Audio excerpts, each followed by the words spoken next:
Bismillahirrahmanirrahim. Assalamualaikum warahmatullahi wabarakatuh. Terima kasih kepada rekan-rekan media yang sudah memenuhi undangan kami. Yang memang hari ini kami sudah mengundang dalam agenda konferensi pers terkait somasi terbuka kepada Presiden RI ke-7 atas tuduhan ada orang besar di balik kasus ijazah palsu Jokowi. Dan memang hari ini di kantor SAI Partner ada Sebul Bednya Bang Yani. Terima kasih sudah memberikan tempat kepada tim untuk mengadakan agenda konferensi pers hari ini di Senin 4 Agustus 2025 tepat di 15.30. Baik, yang pertama yang ingin kami sampaikan bahwa kami dari tim advokasi anti kriminalisasi akademisi dan aktivis yang merupakan kuasa hukum dari Pak Roy Suryo dan kawan-kawan telah mengirimkan surat somasi pada Kamis yang lalu kepada yang terhormat Saudara Joko Widodo yang terhormat di ya, alamat yang bersangkutan di Jalan Kutai Utara RT 8 RW 7 Kelurahan Sumber Kecamatan Banjarsari Kota Solo Jawa Tengah. Jadi kita prediksi atau kita asumsikan dengan pos ya via JNE semestinya hari ini sudah diterima begitu, dan hari ini kami ingin menyampaikan apa yang menjadi somasi terbuka tadi karena ini berkaitan dengan statement Saudara Joko Widodo yang juga bersifat terbuka. Alhamdulillah di tengah-tengah kami sudah hadir dari tim advokasi. Yang di sebelah kanan saya adalah Koordinator Litigasi Bang Petrus Celestinus, Sarjana Hukum. Kemudian ada Prinsipal klien kami Pak Roy Suryo. Kemudian ada juga tim advokasi kami Bang Jahmada Girsang SHMH. Kemudian juga ada Dr. Herman Kadir SHMU, termasuk Sebul Bed, Dr. Ahmad Yani SHMH, dan Bang Mulyadi SHMA yang merupakan bagian dari tim advokasi. Kemudian di sebelah kiri saya juga ada Bang Medi Junior atau SHCLA, anggota tim dari advokasi. Dan ada juga Bang Rizal Fadilah SH, meskipun sering melakukan advokasi, tapi dalam kasus ini beliau ini terlapor ya. Jadi beliau juga klien begitu ya, terlapor, tapi tidak diakui oleh Saudara Joko Widodo. Ya, melaporkan peristiwa begitu muncul 12 nama, diantaranya ada Bang Rizal Fadilah, tapi Saudara Joko Widodo tidak mengakui. Jadi siapa sih sebenarnya yang melaporkan ini ya? Kan polisi nggak mungkin dia merasa menjadi pribadi Jokowi, merasa tercemar, merasa difitnah, lalu menuliskan nama Rizal Fadilah sebagai terlapornya begitu. Kemudian ada lagi tokoh kita, aktivis yang sudah diketahui, Bang Muhammad Saididu. Kita juga akan mintakan nanti pandangannya, karena memang ini tidak ansi soal jasa palsu, tapi ini ada dampak pada perpecahan dan pembelahan anak bangsa yang sedianya sebetulnya bisa lebih mudah segera diakhiri, tapi kok masih terus ya berlanjut. Kita nanti akan dengar pandangan beliau. Kemudian ada juga Bang Bahar ya, Baharudin Jaman. Itu beliau yang mengawal Pak Sunarto karena sudah jauh-jauh datang ke penyidik, disitu penyidiknya tidak hadir dalam rangka untuk mengambil keterangan sebagai saksi. Nah beliau nih Bang Bahar yang mendampingi. Dan juga ada Ibu Kurnia Tidoroyani, statusnya terlapor ya, tapi terlapor advokat. Jadi aneh juga, advokat kok bisa dilaporkan. Semestinya sesuai undang-undang advokat, harusnya ya orang yang mau melaporkan advokat itu pergi ke Dewan Kehormatan Organisasi Advokat, meminta arahan, petunjuk apakah yang akan dilaporkan itu masuk dari kategori kegiatan tugas profesi atau tidak. Kalau itu bagian dari pelaksanaan tugas profesi advokat, maka tidak bisa dibawa ke ranah pidana atau perdata, bukan main lapor. Dan ada Pak Nursan, juga Bu Soraya, bagian dari tim advokasi, juga Bu Mary Safiri dari KNPRI ya, mak-mak militan ya. Baik, saya mulai saja yang sebelum ke Bang menuju pemaparan yang pertama kali dari tim litigasi ya, Bang Petrus Celestinus. Saya ingin mengawali pembukaan dengan menyampaikan beberapa kerangka pemikiran hukum sebagai berikut. Yang pertama, setiap kita sebagai warga negara memiliki kedudukan yang sama di hadapan hukum. Tidak ada pembedaan apakah warga negara ini mantan pejabat atau rakyat jelata, apakah warga negara itu berstatus advokat atau mantan presiden, apakah warga negara itu orang yang punya pendidikan atau yang tidak lulus sekolah. Konstitusi kita menyatakan bahwa setiap warga negara berkesamaan kedudukannya di muka hukum, baik dalam urusan yang non pemerintah maupun pemerintahan, sehingga punya hak konstitusional yang sama. Nah, ini ditegaskan di pasal 27 Undang-Undang Dasar 1945. Yang kedua, kasus ijazah palsu ini sebaiknya, seyogyanya memang fokus kepada penyelesaian secara hukum. Dan saudara pelapor, saudara Joko Widodo, 30 April 2025 yang lalu telah membuat laporan polisi ke Polda Metro Jaya karena dirinya merasa dicemarkan, merasa difitnah, merasa direndahkan serendah-rendahnya, merasa dihinakan sehina-hinanya. Maka hemat kami, masalah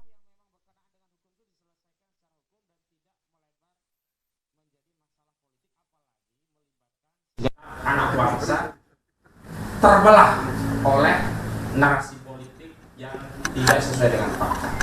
Nah, dalam konteks itulah kami mengkritik pernyataan saudara Joko Widodo yang menuduh klien kami dalam menjalankan hak konstitusionalnya, menjalankan kebebasan berserikat, berkumpul dan menyampaikan pendapat, termasuk berpendapat dengan keahliannya berdasarkan penelitiannya, yang kemudian pendapat itu sampai pada kesimpulan ijazah saudara Joko Widodo itu palsu, kemudian dipersoalkan secara pidana. Nah, yang menjadi persoalan adalah manakala saudara Joko Widodo menuduh, memfitnah, menyatakan bahwa ya cukup Pak, menuding, memfitnah bahwa ada orang besar di balik perjuangan klien kami yang berusaha mendudukkan persoalan terkait ijazah palsu itu dengan pendekatan ilmiah. Nanti aja Pak, gak apa-apa Pak, nggak dikasih dulu gak apa-apa Pak ya. Nanti aja gak apa-apa. Ya, jadi kita sebenarnya sedang berusaha membantu negara, bangsa agar bisa segera terlepas dari kemelut ijazah palsu dengan pendekatan saintifik. Dan itu dilakukan atas dasar kesadaran sebagai bagian dari warga negara yang lahir dan dibesarkan di negeri ini. Jadi sakit sekali ya perasaan klien kami, dan kami juga turut tertuduh dalam persoalan ini seolah-olah membela orang yang dikendalikan oleh orang besar dengan narasi orang besar. Sekali lagi kami ingin menegaskan bahwa harusnya segala hal yang berkaitan dengan hukum selesaikan dengan hukum, dan tidak memperluas masalah politik ini menjadi pembelahan anak bangsa yang makin melebar. Itu yang tidak kami inginkan. Dan kalau ingin menuntaskan masalah ijazah palsu ini, ya fokus dengan pembuktian, bukan dengan reuni misalnya. Karena reuni, mau sekali reuni, 2 kali reuni, bahkan 1000 kali reuni, itu tidak meningkatkan kualitas ijazah yang tadinya palsu misalnya ya, menjadi asli, nggak bisa. Ini sama dengan hadis. Hadis itu kalau sudah ada yang menyatakan dhaif, ada yang menjah, ada yang menyatakan orang yang meriwayatkan salah satu perawinya itu pendusta, maka meskipun dihadirkan 1000 hadis yang dhaif, itu bukan meningkat hadisnya menjadi sahih, justru makin parah. Itu makin mengkonfirmasi kedhaifan hadis itu. Dan hari ini kalau kita bicara tentang kesahihan sebuah dokumen ijazah, ya fokus kepada materi dokumen ijazah itu, di mana klien kami telah siap untuk terlibat meneliti kalau dikatakan sumbernya bukan langsung dari ijazah tersebut. Memang benar, pada 22 Mei 2025 yang lalu, Bareskrim Mabes Polri telah mengumumkan menghentikan penyelidikan kasus ijazah palsu yang dilaporkan oleh TPUA dengan menyatakan hasil tes laboratorium forensik Bareskrim Mabes Polri menyatakan bahwa ijazah saudara Joko Widodo ini identik gitu. Kami tidak soal kalau hasilnya adalah identik, tinggal berikan akses kepada klien kami untuk juga ikut meneliti objek yang diteliti oleh Bareskrim Sehingga nanti kalau ternyata klien kami menyatakan identik, selesai. Jika klien kami menyatakan memang beda dan makin menguatkan bahwa ijazah itu palsu, makin mengkonfirmasi bahwa ijazah itu palsu karena yang diteliti oleh Barreskrim ternyata tidak jauh beda dengan foto-foto yang selama ini sudah beredar, tidak jauh beda yang selama ini dengan dokumen yang sudah diupload di KPU, KPUD yang menjadi syarat untuk menjadi presiden dan juga kepala daerah. Jadi jangan salahkan jika hasil penelitiannya justru makin menguatkan bahwa ijazah tersebut palsu. Dan kalau nanti ada perbedaan, hasil dari Barreskrim asli, hasil dari klien kami palsu, bawa ke pengadilan, maka pengadilan yang akan memutus. Bukan seperti saat ini, dengan dihentikan di Barreskrim, justru klien kami dikejar dengan pasal fitnah, pasal pencemaran, yang terakhir muncul 12 orang nama, tapi ketika nama-nama tersebut disodorkan kepada saudara Joko Widodo, dia tidak menyatakan melaporkan nama-nama tersebut, berdalih bahwa dia hanya melaporkan peristiwa, bukan orang. Padahal peristiwa pidana yang disambungkan adalah delik aduan. Mutlak harus ada pihak yang menjadi korban yang merasa tercemar, merasa terfitnah karena kekuatan menuntut secara hukum pada delik aduan, yakni pasal 310 dan 311 KUHP, itu ada pada kewenangan korban. Jika korban menyatakan tidak merasa terfitnah, tidak merasa tercemar, dan tidak menuntut terlapor, ya selesai. Polisi, jaksa tidak bisa bertindak untuk dan atas nama korban. Polisi dan jaksa hanya bisa bertindak untuk dan atas nama negara dalam kasus delik umum. Misalkan pembunuhan, melaporkan terjadi peristiwa pembunuhan, tidak tahu siapa yang membunuh, masuk akal. Lah ini melaporkan dirinya difitnah, dirinya dihinakan sehina-hinanya, direndahkan serendah-rendahnya, nama kok nggak muncul begitu loh. Itulah yang saya katakan dalam sejumlah media bahwa saudara Joko Widodo ini pengecut gitu ya. Mau melaporkan ya tentang fitnah pada dirinya tapi tidak berani sebut nama. Ketika sudah disodorkan 12 nama juga tidak dikatakan mana nama itu. Dan saya meminta Polda Metro Jaya, kalau memang saudara Joko Widodo menyatakan bahwa bukan 12 orang itu yang dilaporkan dirinya, maka lepas ini terlapor ini, gak ada urusannya dengan proses hukum. Dan karena riuhnya masalah ini jadi sempat meluas sampai seorang penyanyi ya, Iwan Fals gitu ya, itu membuat polling di akun sosmednya, saya lupa itu akunnya apa namanya, Twitter atau yang lain ya, pokoknya akun sosmednya begitu. Justru dari hasil polling yang diadakan oleh Iwan Fals, 70% itu meyakini ijazah saudara Joko Widodo palsu, bahkan 72% gitu. Makanya jangan kemudian ya rakyat diadu dengan misalkan polling dari Denny JA yang menyatakan masyarakat masih percaya. Kalau polling dibalas sama punyanya Iwan Fals juga selesai. Justru yang harus dihadirkan itu ijazah asli. Jangan biarkan rakyat menjadi terbelah. Nah, karena alasan itulah kami mengajukan surat somasi dan nanti redaksi somasinya juga akan dibacakan, dan tentu saja sikap apa yang melatar belakang somasi ini juga akan disampaikan oleh koordinator litigasi dari tim kami. Baik, ada tambahan satu lagi yang perlu saya sampaikan. Justru kami merasa yang ada orang besar itu di balik Sylvester Matutina.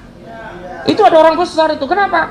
Saudara Sylvester Matutina ini sudah terpidana, divonis inkrah 1 tahun dan 6 bulan, tapi sampai hari ini tidak menjalani putusan penjara. Kalau dia berdalih sudah menjalani, itu menjalani proses hukumnya di sidang iya, tapi menjalani di penjara itu belum. Aneh, negara kita negara hukum, sudah vonis, sudah inkrah, kok nggak di penjara? Patut diduga ada orang besar ini. Nah, orang besar itu yang dimaksud bukan fisiknya, berarti punya pengaruh besar. Siapa yang punya pengaruh besar saat 2019? Saat Sylvester Matutina divonis dengan penjara, yang ingkrah di Runa 2019, ya saudara Joko Widodo. Orang besar itu saudara Joko Widodo saat itu menjadi presiden. Nah, sekarang kami uji apakah masih ada orang besar di belakang Sylvester Matutina. Kalau ternyata Sylvester Matutina tidak sekedar dieksekusi, berarti masih ada orang besar. Dan orang besarnya siapa? Kalau dulu Jokowi ya, sekarang saya tidak tahu.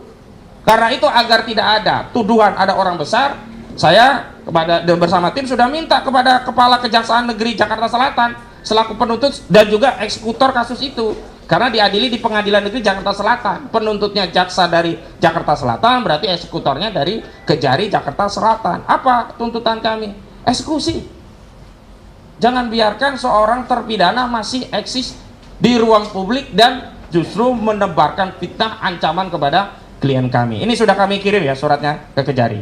Tapi hari ini kita tetap fokus kepada somasi yang kita layangkan kepada Saudara Joko Widodo di Kamis yang lalu, dan ini buktinya dari JNE sudah kita kirim.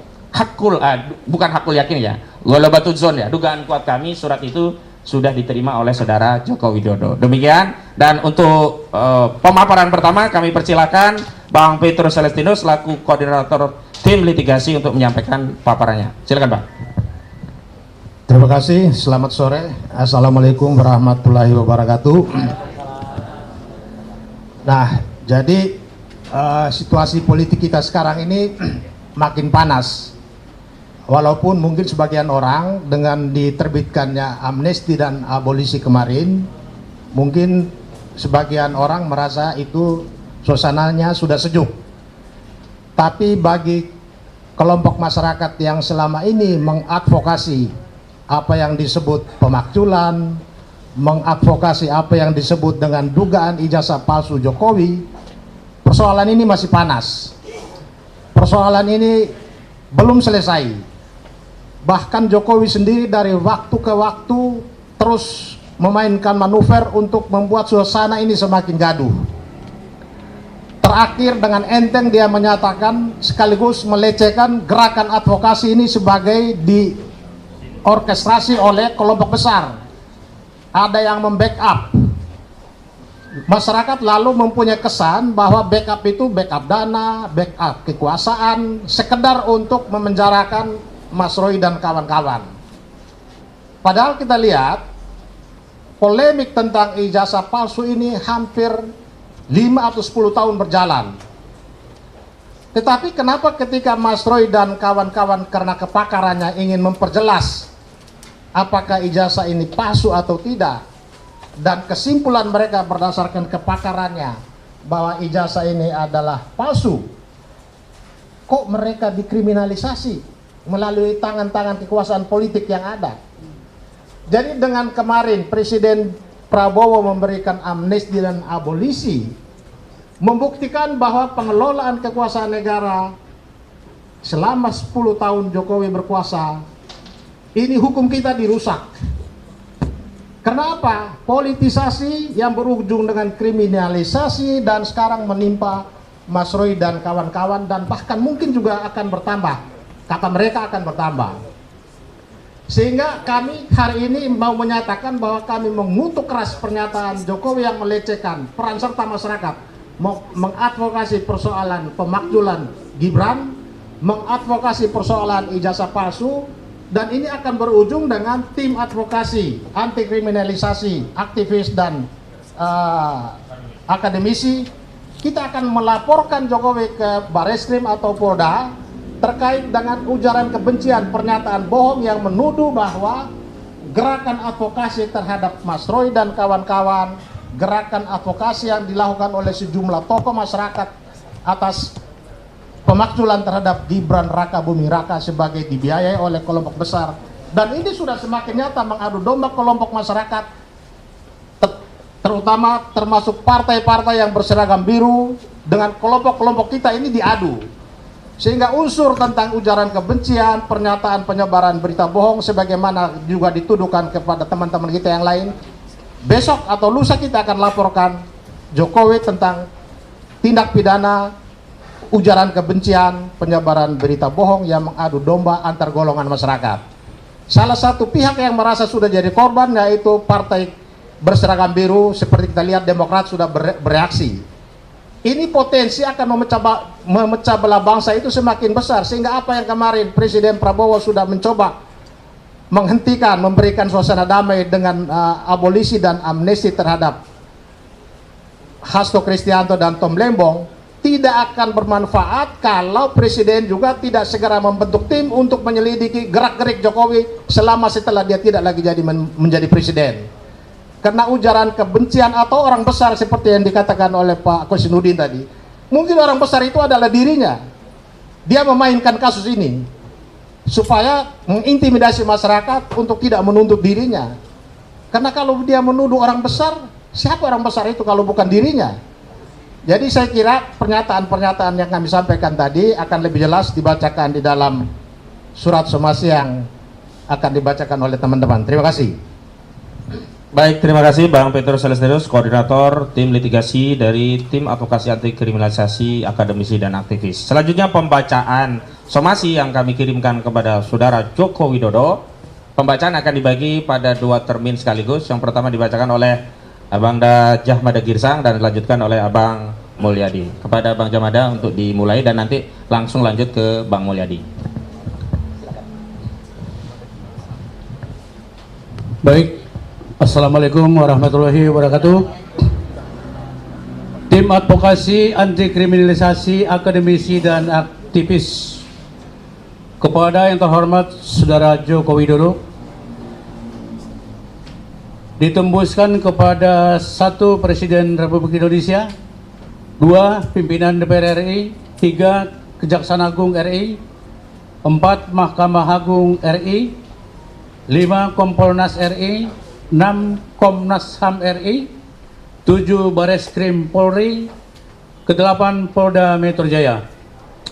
Perihal somasi, dengan hormat, untuk dan atas nama klien kami KRMT Roy Suryo Noto Diprojo dan kawan-kawan bertindak berdasarkan surat kuasa khusus terlampir sehubungan dengan beredarnya sejumlah fitnah, pencemaran, penghasutan dan provokasi yang dilanjutkan kepada klien kami, disampaikan kepada saudara hal-hal sebagai berikut. 1. Bahwa saudara telah melaporkan klien kami ke penyidik Polda Metro Jaya pada tanggal 30 April 2025 dengan objek perkara berupa dugaan tindak pidana pencemaran nama baik dan atau fitnah dan atau manipulasi, penciptaan, perubahan, pengerusakan informasi elektronik yang dianggap seolah-olah data yang otentik dan atau mengubah, mengurangi, melakukan transmisi, merusak, memindahkan, menyembunyikan suatu informasi elektronik milik orang lain dan atau pencemaran nama baik dalam bentuk informasi elektronik dan atau mendistribusikan atau mentransmisikan informasi elektronik yang sifatnya menghasut, mengajak atau mempengaruhi orang lain yang menimbulkan rasa kebencian atau permusuhan terhadap individu sebagaimana dimaksud pasal 310 KUHP dan atau pasal 311 KUHP dan atau pasal 35 Junto pasal 51 ayat 1 Undang-Undang 11 tahun 2008 tentang informasi dan transaksi elektronik dan atau pasal 32 ayat 1 Junto pasal 48 ayat 1 Undang-Undang nomor 11 tahun 2008 tentang informasi dan transaksi elektronik dan atau pasal 27A Undang-Undang nomor 1 tahun 2004 tentang perubahan kedua atas Undang-Undang nomor 11 tahun 2008 tentang informasi dan transaksi elektronik. 2. Bahwa dalam laporan dimaksud kuasa hukum saudara melalui sejumlah media telah merilis sejumlah nama terlapor dalam bentuk inisial ES, RS, RHS, TT, dan K. Selanjutnya, sejumlah pendukung saudara baik Fredrik Damanik, Waketum Projo, Andi Aswan, Jokowi Mania atau Joman, Sylvester Matutina, Solidaritas Merah Putih atau Solmed, hingga Ade Darmawan, Pradi Bersatu, tanpa punya rasa malu dan tidak menghormati azas praduga tidak bersalah, presumption of innocent, mengumbar nama-nama secara terbuka di hadapan publik terhadap Roy Suryo, Rismon Hasiholan Sianipar, Rizal Padilla, Kurnia Tri Royani, dan kawan-kawan. Padahal saat ini kami diundang untuk memberikan klarifikasi. Penyidik tidak pernah menyebutkan nama dan atau inisial terlapor tersebut. Penyidik Polda Metro Jaya hanya menjelaskan bahwa terlapor masih dalam penyelidikan. 3. Bahwa pada akhirnya pada tanggal 14 Juli 2025 di Reskrimum Polda Metro Jaya telah mengirim surat pemberitahuan dimulainya penyidikan dalam kurung SPDP yang ditujukan kepada Kejaksaan Tinggi DKI Jakarta, yang tembusannya ditujukan pula kepada klien kami selaku terlapor melalui surat pemberitahuan dimulainya penyidikan buka kurung SPDP tersebut diperoleh informasi: A. Pelapor Insinyur Haji Joko Widodo, 2. Andi Kurniawan, 3. Lecumanan, 4. Maret Samuel Sweken. Terlapor 1. Egy Sujana, 2. HM Rizal Padilla Sarjana Hukum, 3. Kurnia Triyoani, 4. Rustam Effendi, 5. Damai Hari Lubis Sarjana Hukum, 6. KRMT Roy Suryo Noto Diprojo, 7. Rismon Hasikolan Sianipar, 8. Tipauzia Tiasuma atau Dr. Tipa, 9. Abraham Samad, 10. Mikael Benyamin Sinaga, 11. Nurdian Noviansa Susilo, dan 12. Adi Rido alias Ali Hussein. Materi laporan: dugaan tindak pidana penyebaran nama baik dan atau fitnah dan atau menghasut orang lain untuk melakukan perbuatan pidana dan atau manipulasi penciptaan, perubahan, perusakan informasi elektronik yang dianggap seolah olah data yang untuk mengubah, mengurangi, melakukan transmisi, merusak, memindahkan, menyembunyikan suatu informasi milik orang lain dan atau pencemaran nama baik dalam bentuk informasi elektronik dan atau mendistribusikan atau mentransmisikan informasi elektronik yang sifatnya menghasut, mengajak atau mempengaruhi orang lain yang menimbulkan rasa kebencian atau permusuhan terhadap individu sebagaimana dimaksud pasal 310 KUHP dan atau pasal 311 KUHP dan atau pasal 160 KUHP dan atau pasal 35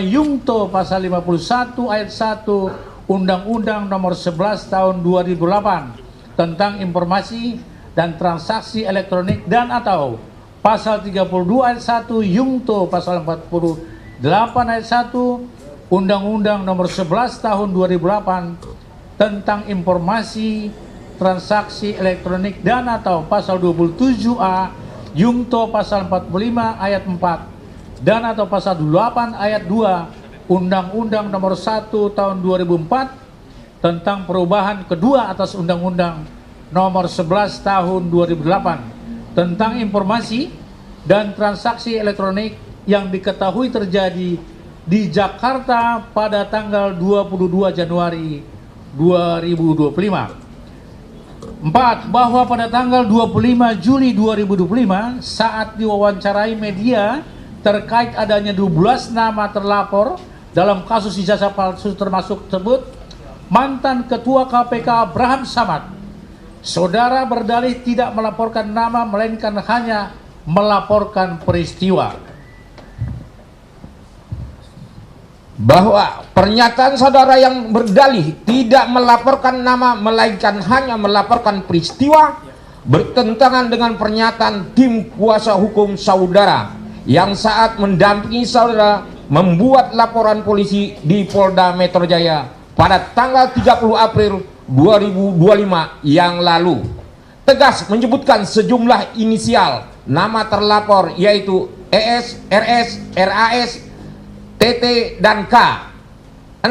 Bahwa pernyataan saudara yang berdalih tidak melaporkan nama melainkan hanya melaporkan peristiwa bertentangan dengan pernyataan tim kuasa hukum saudara yang menyebutkan sejumlah inisial nama terlapor yang SS, RS, RAS, TT, dan KK jelas menginformasikan adanya kebohongan itu berpotensi dilakukan oleh saudara atau tim kuasa hukum saudara atau keduanya. 6. 7. Bahwa jika saudara konsisten tidak melaporkan nama sebagaimana dilaporkan dugaan pencemaran dan fitnah yang saudara laporkan karena saudara merasa dihina sehina-hinanya, direndahkan serendah-rendahnya karena ijazah saudara dikatakan palsu, maka 12 nama yang disebutkan di atas tadi saudara laporkan. Bahwa penyidik Polda Metro Jaya tidak berwenang bertindak untuk dan atas nama saudara dengan mengkompilasi 12 nama terlapor dalam perkara dugaan pencemaran dan fitnah berdasarkan pasal 310, 311 KUHP, mengingat kekuatan menurut secara hukum dalam delik aduan mutlak menjadi kewenangan korban, bukan kewenangan negara melalui aparat penegak hukum baik polisi maupun jasa dalam ranah delik umum yang seperti pencurian pasal 363 dan pembunuhan pasal 338. 9. Bahwa sejatinya saudara kami duga memiliki niat jahat mensrea dengan membuat laporan dugaan pencemaran dan fitnah dengan menyeludupkan ketentuan pasal 35 dan 32 ITE. Dua pasal dimaksud masing-masing ancamannya 12 tahun penjara dan 8 tahun penjara. Melalui penyeludupan hukum dua pasal dengan pasal 35 dan 32 ITE, penyidik berdasarkan kewenangan dan KUHP dapat melakukan penahanan terhadap tersangka karena ancamannya pidananya lebih dari 5 tahun. 10. Bahwa belakangan para pendukung saudara Fredrik Damanik, Waketum Projo, Andi Azwan, Joman, Sylvester Matutina, Solidaritas Merah Putih, hingga Adik Darmawan, Luksumanan, Pradi Bersatu begitu ofensifnya dan sangat agresif menyerang pribadi klien kami. Bahkan saudara Luksumanan tampak risih dan malu menyampaikan motif pembuatan laporan polisi untuk tujuan memenjarakan klien kami. Bahwa saudara tampak merujuk data menunjuk pribadi yang spesifik, mengedarkan fitnah, memperjuangkan konstitusional.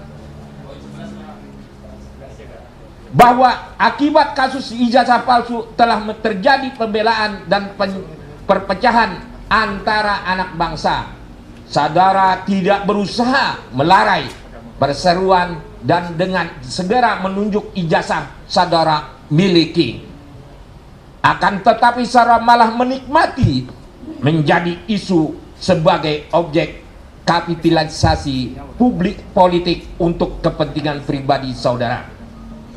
12. Bahwa saudara tanpa merujuk dan menunjuk pribadi yang spesifik, mengedarkan fitnah dan perjuangan konstitusional klien kami dalam mengungkap kebenaran tentang ijazah palsu dengan mengatakan ada orang besar di balik perjuangan klien kami.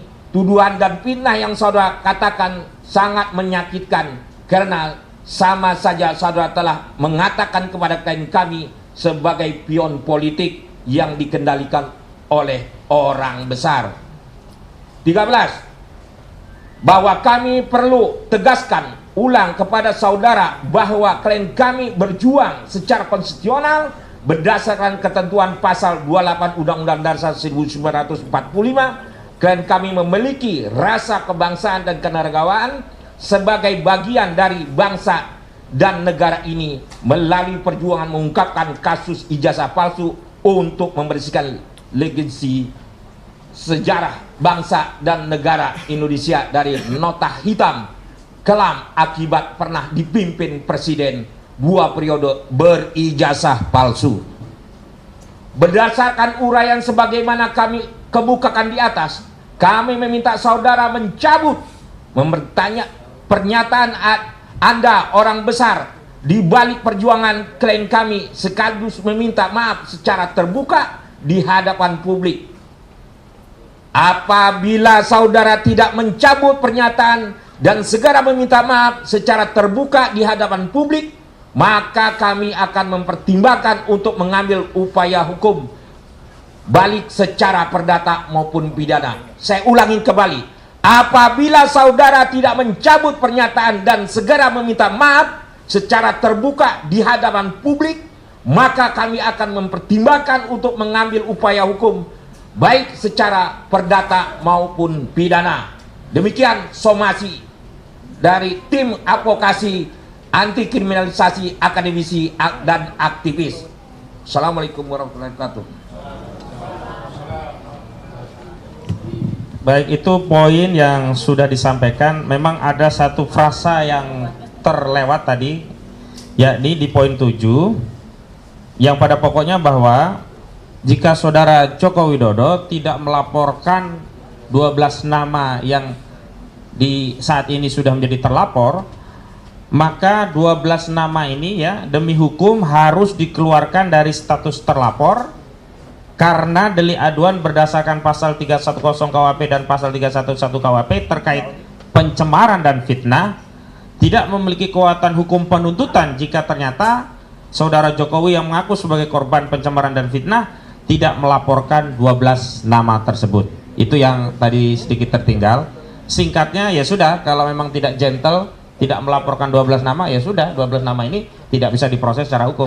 Begitu. Jadi jangan buang badan melaporkan peristiwa akhirnya ada 12 nama tidak diakui padahal deliknya delik aduan. Selanjutnya adalah pandangan dari klien prinsipal kami yang hari ini sudah hadir. Yang pertama dari Pak Roy Suryo. Kepada Pak Roy Suryo dipersilakan. Terima kasih. Assalamualaikum warahmatullahi wabarakatuh. Terima kasih sebesar-besarnya untuk para kuasa hukum kami, terutama koordinator tim litigasi Pak Petrus Celestinus dan koordinator tim non litigasi Pak Ahmad Kosinudin, dan rekan-rekan sekalian dan juga sahabat-sahabat yang statusnya sama dengan saya selaku terlapor. Alhamdulillah pada kesempatan yang sangat baik ini saya sekaligus juga melaporkan bahwa kami bertiga pada awalnya, yaitu RRT ya, Rismon Hasiolan Sianipar, kemudian Roy Suryo dan Tifausia Tiasuma, ini sekaligus menjawab tantangan bahwa kami itu yang tadi seperti dikatakan Pak Ahmad Kosinudin didukung atau ada politik yang di belakang kami. Sama sekali kami jawab tidak ya. Dan bahkan izin saya mintakan juga doa restu dari seluruh hadirin dan seluruh media yang ada di ruangan ini. Insya Allah kami bertiga akan memberi kado yang sangat indah pada peringatan 80 tahun usia kemerdekaan Indonesia pada tanggal 17 Agustus 2025 yang akan datang, yaitu sebuah white paper, sebuah buku ilmiah yang bertuliskan ijazah palsu Jokowi. Buku ini sepanjang 500 halaman. Alhamdulillah sedang kami tulis dan sudah hampir mencapai 70 sekian persen. Bang Respon menuliskan soal detailnya. Saya menuliskan mulai dari prakata, mulai dari kisah ijazah palsu ini pertama kali dugaan masyarakat, kemudian penjelasan soal Declaration of Human Rights, penjelasan soal Undang-Undang Dasar 45, penjelasan soal Undang-Undang Keterbukaan Informasi Publik nomor 14 tahun 2008, penjelasan Undang-Undang ITE nomor 11 2008, 19 2016, nomor 1 tahun 2024, dan juga termasuk penjelasan soal undang-undang yang lain dan undang-undang khususnya. Dr. Dr. Rismon akan menuliskan detail soal analisis teknis yang jauh lebih detail. Misalnya soal analisis red, green, blue, soal lintasan cap, kemudian image comparison, face recognition, dan lain sebagainya. Kemudian Dr. Tifa menuliskan dari sisi behavioral neuroscience-nya. Semua itu akan menjadi satu buku yang insya Allah itu akan terbit dalam 2 versi, akan terbit secara cetak analog dan juga akan terbit secara digital, dan sedang kami mohonkan nomor ISSN-nya, ya, ISBN-nya. Dan insya Allah juga itu akan diterbitkan secara internasional oleh Pak Kris Komari selaku koordinator dari FDI, Forum Diaspora Indonesia, dan akan diedarkan ke 25 negara di seluruh dunia. Jadi kami bertanggung jawab penuh atas buku itu, dan kami juga menantang kalau buku ilmiah jawab dengan ilmiah. Jadi misalnya mereka menjawab, oh ya tahun KKN-nya tadinya 83 berubah 85. Nah itu jawaban ilmiah dari mereka misalnya. Oh ya gitar listrik bisa dimainkan di desa tanpa listrik misalnya. Nah itu jawaban dari mereka misalnya begitu. Ya, jadi kami dan itu akan menjadi kado cantik pada peringatan hari Minggu tanggal 17 Agustus. Sehari sudahnya, insya Allah Pak Kosinudin, Pak Petrus, dan teman-teman lain, saya akan mohon izin untuk juga mendeklarasikan bersama sahabat-sahabat Purnawirawan dari Ngayogyakarta Hadiningrat, dari Jogja, bahwa akan ada statement, akan ada sabda dari kota Yogyakarta pada tanggal 18 Agustus tahun 2025. Jadi izin saya saya Minggu masih di, Senin saya udah akan ke Jogja. Jadi artinya itu insya Allah akan memperkuat bagaimana nanti kalau Presiden Republik Indonesia bersikap, maka Nagari Ngayogyakarta Hadiningrat sudah akan bersikap juga terlebih dahulu, ya, untuk mendukung soal ijazah palsu ini. Yang kedua, mendukung statement dari Pak Kosinudin tadi, ya. Kami siang hari ini masih melihat ada seseorang yang bergentayangan dan berkuar-kuar di Mapolda Metro Jaya yang dikenal dengan nama si Plester. Ya, saya nggak tahu nama lengkapnya, yang penting dia si Plester. Memang harus diplester mulutnya. Ya. Karena apa? Karena sesuai dengan surat yang kami ajukan ke Kejaksaan Negeri Jakarta Selatan, dan itu kami konfreskan di depan patung Dewi Keadilan, yang Dewi Keadilan itu ditutup matanya supaya benar-benar bisa adil tanpa memandang apapun. Kami masih menunggu jawaban dari Kejaksaan Negeri. Karena apa? Kalau memang si Plester sudah mengatakan sudah menjalani hukuman, kapan, hari apa, tahun berapa, dari bulan mana, saya bulan mana?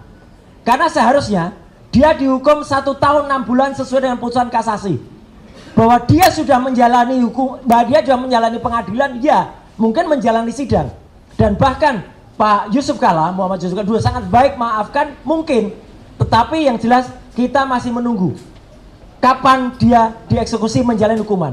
Makanya siang hari tadi dia koar-koar. Dulu RS ketakutan masuk menggunakan penyangga kepala. Yang mengenakan saya penyangga kepala itu rumah sakit resmi saya waktu itu, dan itu saya pakai selama 1 bulan, dan saya kesatria, saya masuk menjalani hukuman. Ya, bukan seperti dia yang lari dari tanggung jawab, tidak menjalani hukuman. Itu lebih penting.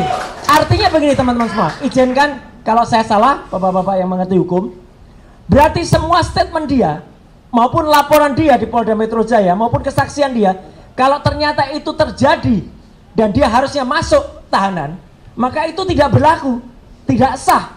Karena harusnya dia masuk tahanan, tapi kemudian dia masih bersaksi atau bahkan membuat kesaksian terhadap pelapor yang lain. Jadi harusnya dia dieksekusi. Itu soal si Plester.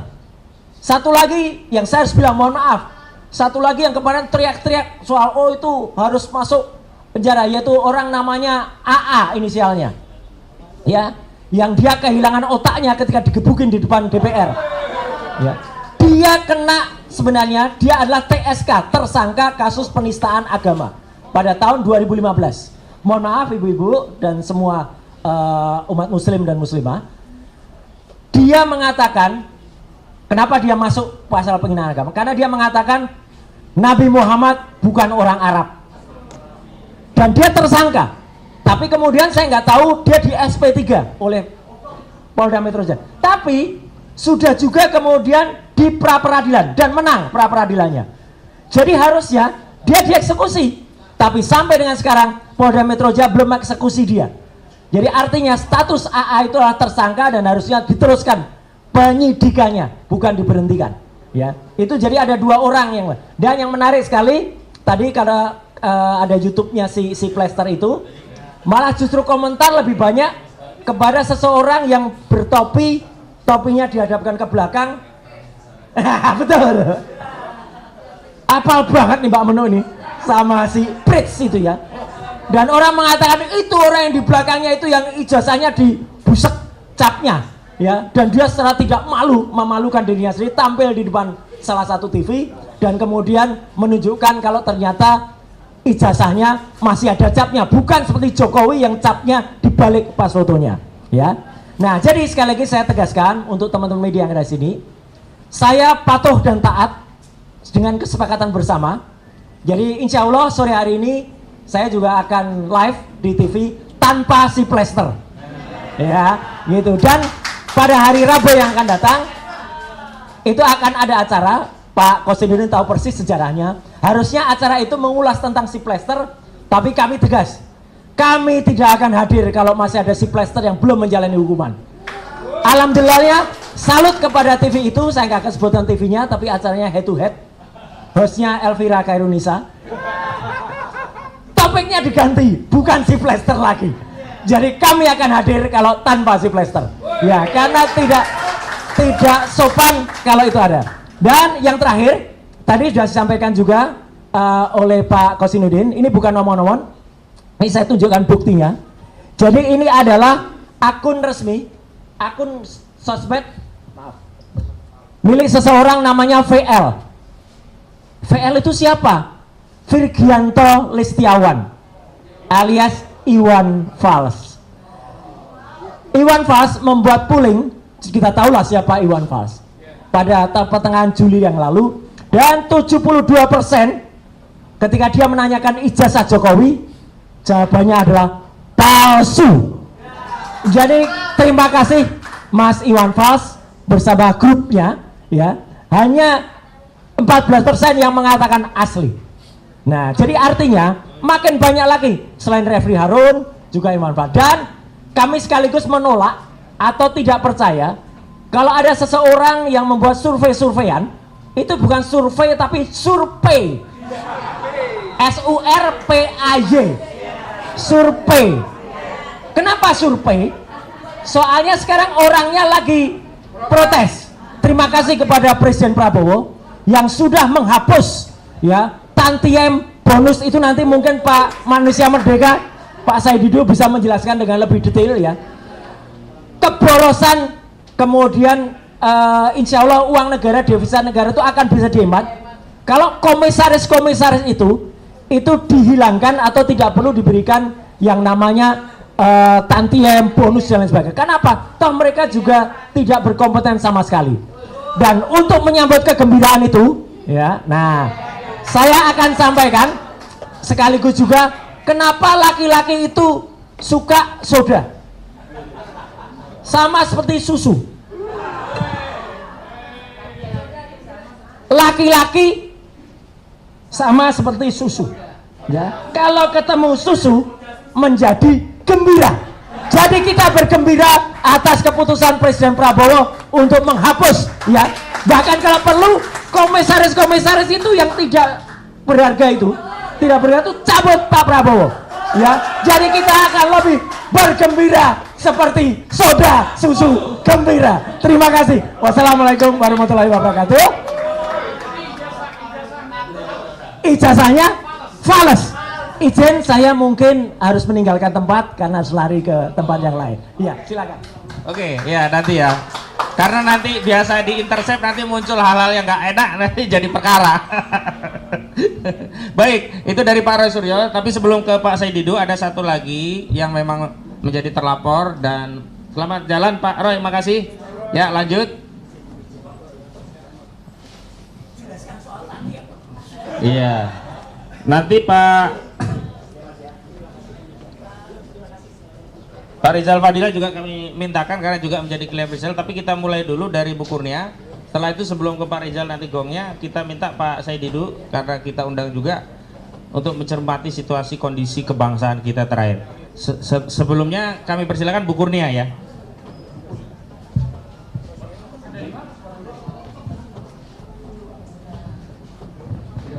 Bismillahirrahmanirrahim. Assalamualaikum warahmatullahi wabarakatuh. Patut kita bersyukur pada hari ini bahwa kita ada dalam suatu agenda, yaitu press conference sehubungan dengan somasi kepada Presiden ke-7 Republik Indonesia sehubungan dengan pernyataannya ada orang besar di balik daripada peristiwa atau perkara ijazah palsu saudara Joko Widodo. Bapak-bapak, ibu-ibu sekalian, saudara-saudara sebangsa dan setanah air, memang sangat disayangkan bahwa keberanian rakyat berperan dalam penegakan hukum ini harus dibayar dengan suatu ancaman hukuman, ya, sebagaimana ada 12 orang yang saat ini sudah menjadi sebagai terlapor. Saya ingin mengatakan bahwa kronologis daripada perkara ijazah palsu Joko Widodo ini tidak bisa dilepaskan kaitannya dengan seseorang yang mungkin suatu hari nanti insya Allah akan menjadi pahlawan, Ya, dia bernama Bambang Tri Mulyono. Ya, dan juga tentu saja ada keikutsertaan saudara Sugi Nur atau Gus Nur di situ, sehingga beliau berdua ada dalam. Mohon izin, pemilik Toyota Rush warna hitam D1682. Terima kasih. Delta, Bandung. Panten, nyun sewu. Ya, silakan ya. Jadi bukan keterlibatan, tapi beliau sebenarnya adalah tonggak sejarah dari perkara ijazah palsu saudara Joko Widodo ini. Dimulai dari perkara 592, ini banyak digunakan oleh pihak lawan untuk mengatakan bahwa mereka memenangkan perkara ini. Padahal sebenarnya itu tentu saja tidak benar. Saya sebutkan perkara 592 itu pada tanggal Senin 14 November 2022 yang sudah berketetapan hukum atau BHT pada tanggal 28 November 2022 kami cabut dalam rangka memikirkan segala sesuatunya. Ya, memikirkan segala sesuatunya karena akan ada kesulitan dalam kami nanti menyelesaikan perkara tersebut di Pengadilan Jakarta Pusat. Keputusan yang dimaksud adalah bahwa 1. Menyatakan gugatan penggugat dicabut, 2. Memerintahkan kepada Panitera Pengadilan Negeri Jakarta Pusat untuk mencoret perkara gugatan nomor 592 PDT-G 2022 PNJKTPST dari daftar perkara dan yang tersedia untuk itu. 3. Menetapkan biaya perkara sebesar Rp1.240.000. Jadi perkara ini cabut, bukan kami dikalahkan ya. Nah, ini beberapa kali kami harus sampaikan supaya menjadi perhatian bagi saudara Yakub Hasidibuan dan kawan-kawan bahwa Anda sungguhnya tidak pernah memenangkan perkara ini. Bapak Ibu sekalian, singkat cerita, perkara berubah menjadi perkara pidana di mana beban pembuktian itu menjadi beban bagi jaksa ya. Sudah kita tahu beberapa kali saya sampaikan di TV-TV nasional bahwa sesungguhnya jaksa tidak pernah berhasil membuktikan bahwa kedua orang tersebut, yaitu Bambang Tri dan Gus Nur, bersalah. Nah, saya ingin lompat sedikit.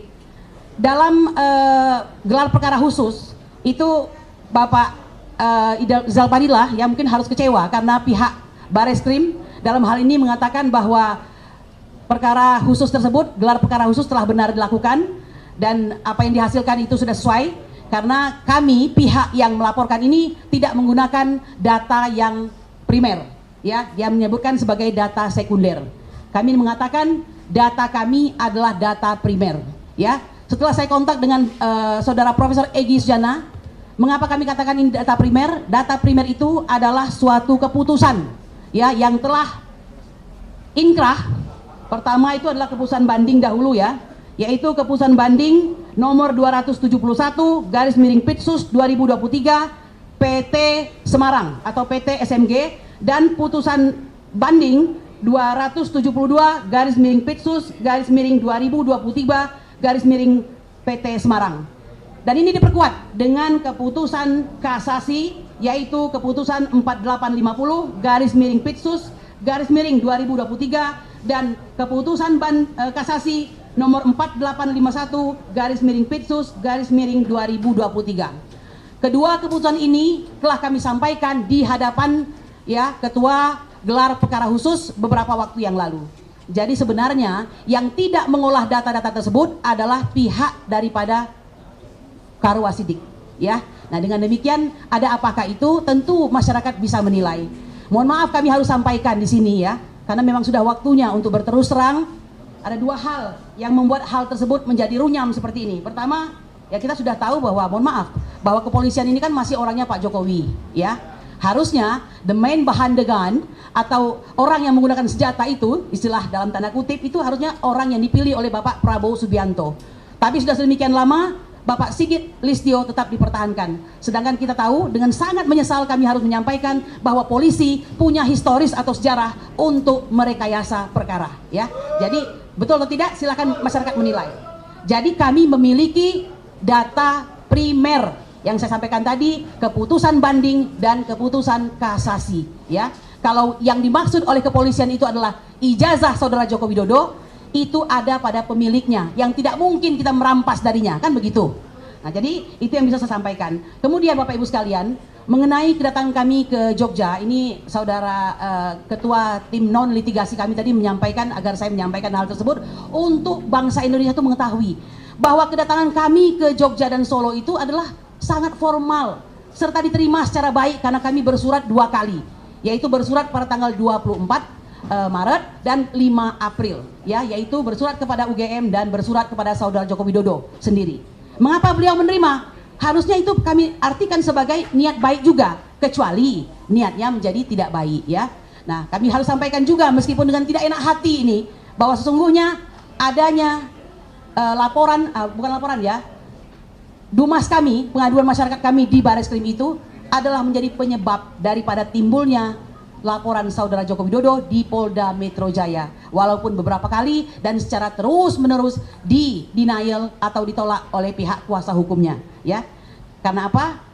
Kami mungkin belum banyak menyampaikan bahwa sesungguhnya kami sudah mengalami intimidasi di dalam rumah Saudara Joko Widodo tersebut dengan mengatakan bahwa karena ini sudah ramai, maka saya akan menempuh jalur hukum. Jalur hukum yang dimaksud itu bukan melaksanakan suatu gugatan perkara PMH misalnya di suatu pengadilan negeri, tetapi yang dimaksud adalah mempolisikan. Dan terbukti pada tanggal 30 April 2025 kami dilaporkan dengan atas 5 orang berinisial RS, TT, ES, dan K, ya. Itu didahului dengan suatu laporan yang nabok nyilih tangan. Jadi istilah itu menggunakan tangan orang lain terlebih dahulu dengan pasal penghatutan, ya. Salah satunya terhadap saudara kami yaitu berinisial Rizal Fadila. Itu inisial atau nama lengkap itu. Jadi demikian, ya. Bapak Ibu sekalian, kami memilih berjuang dengan berani, ya. Bahwa demokrasi itu harus diperjuangkan dalam ius constitutum, hukum yang berlaku positif, bukan hanya slogan. Meskipun faktanya ada ancaman terhadap penegakan hukum, dan itulah yang terjadi pada bangsa ini. Saya kira apa yang disampaikan oleh ahli pengamat kriminal itu Bang Riza Indragiri tentang bagaimana wajah Polri hari ini bisa disimak itu. Nah, saya mau menyampaikan sedikit lagi bahwa setelah kami dinyatakan sebagai terlapor itu, TPUA mengeluarkan sebuah surat resmi, ya, yang tidak akan saya bacakan semua. Tapi ada 4 yang sangat penting di sini. Saya bacakan dahulu, ya. Surat resmi TPUA dalam hal adanya laporan polisi dari Joko Widodo tanggal 30 April 2025 di Polda Metro Jaya. Bahwa 1. Baik laporan ke Polres Metro Jakarta Pusat atas RS, RST, dan RF maupun RS, RST, ES, dan K seluruhnya berkaitan dengan dugaan ijazah palsu UGM Joko Widodo. Terkait dengan kunjungan TPUA ke UGM dan Solo Surakarta, Jawa Tengah untuk mencari informasi, klarifikasi maupun verifikasi skripsi dan ijazah Jokowi, oleh karenanya harus selesai dulu pembuktian asli atau palsunya skripsi dan ijazah Joko Widodo, baik dari hasil forensik maupun ada putusan pengadilan tentang keaslian ijazah Joko Widodo dengan 2 gelar yang berbeda, Dr. Andes dan Insinyur atau DRS dan IR. Selanjutnya, kami belum pernah membaca dan mengetahui bahwa saat tahun 1980 ada calon mahasiswa yang bernama Joko Widodo mendaftar di UGM, apalagi nama Joko Widodo diterima di UGM khusus teknologi kehutanan menurutnya. 2. TPUA telah membuat laporan berupa pengaduan masyarakat ke Bareskrim Mabes Polri tanggal 9 Desember 2024 dengan lampiran 1 bundel putusan pengadilan, lalu mengajukan 9 bukti tambahan pada tanggal 20 Maret 2025 dan 1 bukti tambahan pada tanggal 7 April 2025 dan 4 bukti tambahan pada tanggal 22 April 2025. Ketiga, atas laporan pengaduan dugaan skripsi dan ijazah palsu Joko Widodo dengan terlapor teradu Jokowi sebagai pelaku atau plagier atau dader, dugaan pembuatan skripsi palsu, serta Jokowi sebagai menyuruh atau down plagier atau penyerta atau mede plagier untuk pembuatan yang diduga ijazah palsu, ini harus diproses terlebih dahulu sebelum pemeriksaan delik pencemaran nama baik dan fitnah. Pencemaran nama baik 310 KUHP /27 Undang-Undang ITE dan fitnah pasal 311 KUHP atau lainnya termasuk penghasutan pasal 160 KUHP harus ada pokok pidananya, suatu perbuatan pidananya saat penghasutan terjadi. Yang keempat terakhir, telaah saintifik Dr. Rismond baik font face Times New Roman yang belum ada atau digunakan tahun 1985, demikian juga dengan operating Windows yang baru digunakan tahun 1992 menyebabkan lembar pengesahan skripsi Joko Widodo terindikasi kuat palsu.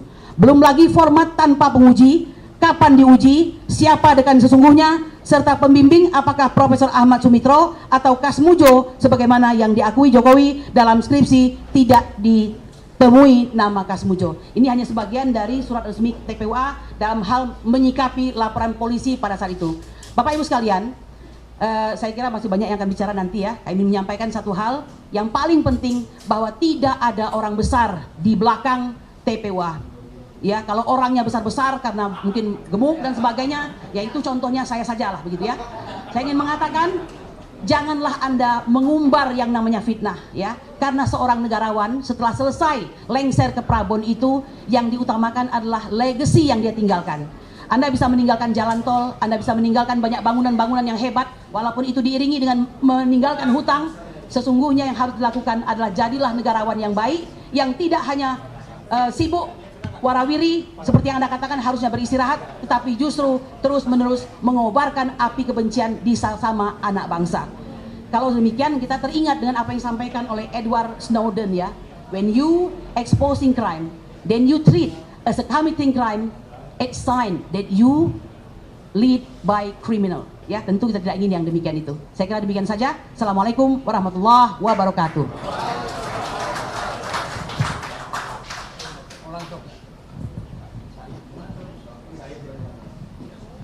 Pengantar dulu. Baik, terima kasih Bu Kurniati Royani, orang besar di balik kegiatan besar untuk mempertahankan kedaulatan negara yang besar ya di negeri kita ini. Aplaus buat Bu Kurniati Royani. Selanjutnya kami sengaja mengundang Pak Muhammad Said Didu selaku aktivis yang juga sering membersamai kita dalam sejumlah perjuangan, baik itu pagar laut, melawan oligarki PEK 2, Aguan, Antoni Salim, dan yang lainnya. Nah, hari ini juga kita undang beliau untuk menyampaikan pandangannya untuk masalah bangsa yang juga ini penting untuk masa depan negara kita. Kepada beliau kami persilakan. Assalamualaikum warahmatullahi wabarakatuh. Terima kasih teman-teman semua. Dari awal saya menyatakan sepertinya Joko Widodo salah pilih lawan. Dia salah pilih lawan. Karena pikirannya orang-orang ini akan kendor setelah diancam. Ternyata semangatnya makin naik. Nah, mungkin karena yang digunakan oleh mereka adalah para komisaris BUMN. Sylvester itu komisaris Food ID. Food ID itu holding daripada PTPN, Bulog dan lain. Betapa terhinanya bangsa ini dipimpin oleh orang seperti itu sebagai komisaris dan napi. Profesor Paiman itu komisaris sebelumnya PGN, menjadi PHE anak usaha Pertamina yang paling kaya, yang sekarang diisi oleh Kodari dan Denny JA. Berapa gaji mereka? Itu kalau kasih tantem, itu anak-anak perusahaan emas. Kalian paham betul. Pendapatannya besar, tidak ada yang tahu, tapi gajinya besar, tantiannya besar. Itu kira-kira bisa 1 miliar sebulan. Ya. Jadi saya datang ke sini karena saya ingin hadir kepada perjuangan teman-teman untuk mematikan dan menguburkan sumber persoalan bangsa selama ini, yaitu dinasti Solo. Karena dialah yang membuat persoalan bangsa semua ini pecah belah, dan kita dipecah belah dengan uang negara yang dipakai menghajar seluruh yang dia tidak sukai dari badan usaha milik negara yang dibayar miliaran rupiah uang rakyat. Jadi, Allah sedang membuka pintu. Saya mengikuti semua kasus tentang Tom Lembong, betapa Jokowi sangat berpengaruh, dan kemarin langsung setelah Prabowo menunjukkan sinyal, hey Solo, pengaruhmu sudah mau saya amputasi. Ya. Nah, diamputasilah pertama abolisi. Saya nggak mau bahas amnesti kan saya nggak paham. Ya. Bukan kasusnya, jadi saya nggak perlu. Abolisi saya paham betul. Abolisi adalah pengakuan pemerintah penguasa menyatakan kami salah dan kalian Tom Lembong adalah benar, maka kami hentikan semua. Itu bedanya. Hanya pemimpin yang punya keberanian dan hati yang bersih memberikan itu. Jarang sekali abolisi diberikan ke siapapun. Itulah Prabowo, dan itu sinyal kepada Solo, hei yang selalu menipu rakyat, membohongi rakyat, tidak laku lagi pesanmu sekarang. Aku milih jalanku dengan hati yang bersih. Oke? Nah, keluar sinyal kedua kemarin yang mencabut semua tantim, insentif dan pemberian bonus dan lain kepada komisaris BUMN. Dan keluarlah, itu tangan olah, keluar Denny JA ngamuk-ngamuk. Maka kubalas ngamuknya dia.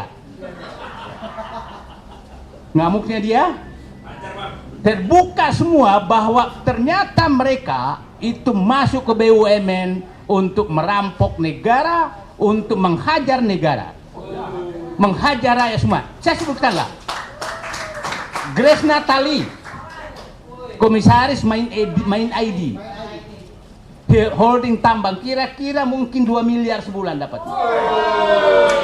dengan tantim yang baik. Oke? Ntar Bu, biarin Bu, ya, bisa nggak Ibu, biar nggak tercampur. Grace Natali, Samara, supaya publik paham, Samara komisaris PTPN, oke? Ade Armando baru diangkat menjadi komisaris Indonesia Power. Indonesia Power itu adalah perusahaan paling untung di PLN. Mungkin juga ada tantimnya 1 miliar dengan gajinya 1 miliar sebulan. Jadi, nah, terus ada gitaris Garing, Ganesha, Giring, Garing ya. Ya. Giring menjadi komisaris JMF, anak perusahaan Garuda. Yang untung di Garuda hanya JMF. Jadi mereka tuh memilih anak-anak perusahaan yang besar yang tersembunyi yang dapat penghasilan besar. Siapa yang gitaris lagi? Eko Yopi. Nah, saya nggak hafal saya. Komisaris pupuk, apa urusannya gitar sama pupuk? Nah, jadi betapa rusaknya negeri ini oleh Joko Widodo dan mereka dibayar miliaran untuk memecah belah bangsa. Jadi saya minta seluruh rakyat Indonesia apabila melihat wajah-wajah mereka, tanya mereka, uangmu halal nggak untuk menghancurkan bangsa?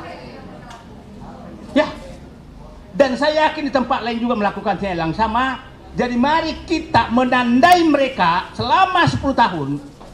Masih ingat dulu Kartika Jumadi? Ya, Jasmet? Dia kan komisaris juga.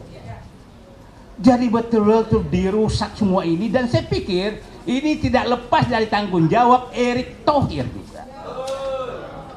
Dan saya berterima kasih kepada Prabowo mengambil sikap mencabut itu semua. Tapi bapak-bapak dan ibu dia nggak usah dicabut, tuh masih besar sekali gajinya. Gaji kira-kira Denny Jiala. Saya yakin gaji di PHI itu mungkin dengan lain-lain 150 sampai 200 juta sebulan. Yang dicabutkan hanya yang tantimnya. Nah, kok masih ngamuk-ngamuk? Sementara teman-teman semua berjuang di sini mengeluarkan dompetnya dan dituduh pula ada orang besar di baliknya. Jadi yang ada orang besar di baliknya adalah teman-teman Bapak berdebat di TV. Itulah orang besar baliknya, namanya Joko Widodo yang menempatkan mereka menjadi komisaris dan minimal komite audit di BUMN untuk memecah belah bangsa. Dibolak-balik, dialah orang besar. Di baliknya ini semua kerusakan bangsa ini dengan menggunakan uang negara untuk menggaji mereka, memaki-maki semua orang. Yang saya selalu katakan mereka, saya berikan gelar mereka juru maki. Bukan, ya, memaki-maki orang. Suka memaki-maki orang digaji negara. Cobalah ikuti apa kata-kata penghinaan Raja Juli, siapa Raja Juli, Menteri Kehutanan terhadap Prabowo. Apa kata-kata penghinaan siapa kepala kantor komunikasi presiden kepada Prabowo? Apa piagam diberikan Samara kepada Prabowo? Apa? Grace Natali. Tapi orang seperti ini kok digaji miliaran. Terus orang-orang yang berjuang seperti ini dianggap musuh. Saya pikir Presiden Prabowo mudah-mudahan melanjutkan jalan yang benar dengan dua tanda, yaitu memberikan abolisi kepada Tom Lembong dan mencabut kenikmatan berlebih pada komisaris BUMN, dan saya berharap dilanjutkan dengan pemecatan mereka di BUMN. Pemecatan mereka di BUMN. Saya mengikuti proses ini. Jadi saya begini, saya kalau resah menghubungi semua yang saya kenal, saya bilang, bisa nggak sih Presiden Prabowo mengurangi tantiem komisaris BUMN? Karena bayangkan itu komisaris bank itu kira-kira kalau ini dapat 5 miliar per bulan kalau jumlahkan. Dan jangan heran, ada pengamat juga kerjanya cuma menjilat terus sudah 30 tahun pindah-pindah komisaris BUMN. Nah, aku hafal semua, jadi berhentilah kalian pura-pura idealis, karena aku tahu apa yang kau lakukan terhadap bangsa ini. Nah, tapi apa yang diambil Prabowo? Dia bilang cabut semua. Jadi saya hanya minta dikurangi, dia cabut. Itulah pemimpin. Dan saya harapkan Pak Prabowo semakin menjauh dari Solo itu semakin normal. Yang mudah-mudahan pertemuan kemarin ke Solo itu adalah keajaiban dunia. Presiden menghadap wakil presiden dengan gaya Pak Prabowo maju begini kayak staf ketakutan, dengan gajah Gibran depannya tangan di atas meja begini. Itulah rekayasa Allah menunjukkan bahwa kalian kutunjukkan bahwa arogansimu kepada seluruh rakyat Indonesia membuat rakyat Indonesia memperlakukan presiden seperti itu di depan keluarga dinasti Solo. Itu rekayasa Allah. Tidak ada yang bisa berkehendak. Karena nggak mungkin kejadian itu, karena pasti diatur oleh protokol. Protokol dia Prabowo pasti protokol istana, protokol keluarga Jokowi pasti protokolnya keluarga Jokowi. Dan Allah memberikan kekeliruan kepada semuanya sehingga terjadi posisi duduk seperti itu. Dan itulah, jadi pada teman-teman semua tetap berjuang saja, nikmati prosesnya, jangan kecewa hasilnya, tapi Allah serahkan semua kepada Allah, rekayasa yang akan dilakukan. Terima kasih. Penutup saya, Pak Joko Widodo, pengaruh Anda, pesanan dari Anda kelihatannya sudah lewat. Berhentilah teman-teman semua yang sebelah sana ngejago, karena menghadapi orang-orang jago di sini. Kalau orang ngejago menghadapi orang jago itu nggak level. Terima kasih. Assalamualaikum warahmatullahi wabarakatuh. Terima kasih ya, nggak usah sosokan istilahnya begitu, nggak usah mau main berantem, ini tukang berantem semua ini. Ya, selanjutnya Bang Yani kami persilakan untuk menyampaikan pandangan, nanti ya Bang Rizal ya, Bang Yani dulu, kepada Bang Yani kami persilakan. Bismillahirrahmanirrahim. Assalamualaikum warahmatullahi wabarakatuh.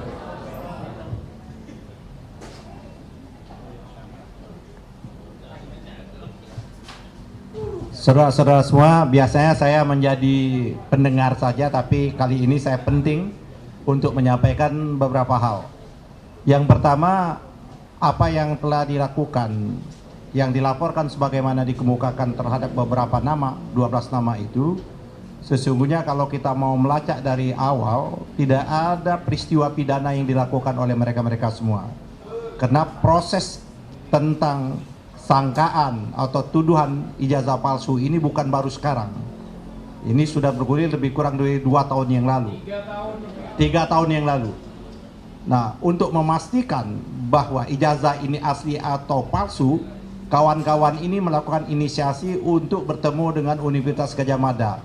Itu surat resmi dilakukan dan diterima secara resmi dilakukan juga. Begitu juga terhadap Saudara Joko Widodo, telah dilakukan hal yang sama, mengirim surat resmi dan telah diterima juga secara resmi. Artinya peristiwa yang dilakukan ini adalah peristiwa yang tidak ada kaitannya dengan peristiwa apa yang dilaporkan oleh Saudara Joko Widodo. Itu yang pertama, yang paling penting. Tapi sayangnya pihak Polda Metro Jaya menindaklanjuti laporan yang tidak mempunyai dasar rujukan secara hukum. Itu yang pertama. Yang kedua, kita berbahagia atau bagaimana dikemukakan oleh Bang Said Didu tadi, bahwa Presiden Prabowo telah mengeluarkan hak yang dijamin oleh konstitusi kita, oleh undang-undang dasar kita, yaitu memberikan abolisi dan amnesti kepada Saudara Tom Lembong dan Saudara Hasto. Tapi jangan lupa kita juga mendesak dan meminta kepada Pak Prabowo untuk segera juga mengeluarkan hal yang sama kepada orang-orang yang saat ini sedang memikul status tersangka, yaitu mereka yang bersama-sama Pak Prabowo pada tahun 2016, 2017, 2018 menjelang pemilu dan pemilihan presiden 2019, yang hari ini masih ratusan orang disebar di seluruh Indonesia masih memegang jabatan sebagai tersangka, yang tentu kita sama-sama mengetahui statusan mereka tersangka itu adalah akibat bagian dari kriminalisasi. Oleh karena itu, dalam rangka yang namanya memperingati hari ulang tahun kemerdekaan kita 80 tahun, melalui media bersama ini kami juga meminta kepada Presiden Prabowo untuk segera juga melepaskan, mencabut status kawan-kawan kami yang pada waktu itu bersama Bapak Presiden memperjuangkan, yang saat ini menjadi tersangka. Saya tidak tahu apakah Bang Said Didu masih memegang status, ya kan?